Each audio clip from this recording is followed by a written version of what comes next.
সাংবাদিকতায় থাকা নানা চ্যালেঞ্জ নিয়ে আরটিভি অগ্রসর হবে বলে জানিয়েছেন প্রতিষ্ঠানটির নেভি কর্মকর্তা সৈয়দ আশিক রহমান। দর্শকপ্রিয়তা ধরে রাখতে বাড়ানো হবে মানসম্মত পরিবেশনা। রাজধানীর তেজগাঁওতে দিনব্যাপী চলা আরটিভির জেলা প্রতিনিধি সম্মেলনে এসব কথা বলেন দেশের জনপ্রিয় চ্যানেল আরটিভির সিইও।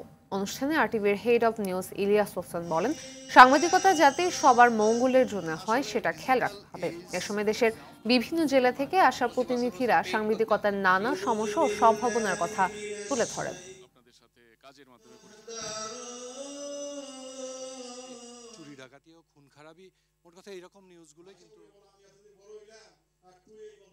যুগের সাথে তাল মিলিয়ে এগোতে হবে। আমরা যদি নিজেদেরকে সঠিকভাবে তৈরি করতে না পারি তাহলে আমরা সব জায়গায় গুরুত্ব হারাবো। আরো অনেক দূর সামনে যেতে হবে। আমাদের কাজটা এমন ভাবে করতে হবে যাতে আমাদের মুখ উজ্জ্বল হয়, সবার মুখ উজ্জ্বল হয়, আরটিভির মুখ উজ্জ্বল হয়। যতটা এথিক্স বজায় রেখে যে আমার সাংবাদিকতা কারোর জন্য অহেতুক ক্ষতির কারণ না হয়, সাংবাদিকতা যেন মঙ্গলের জন্য হয় মানুষের।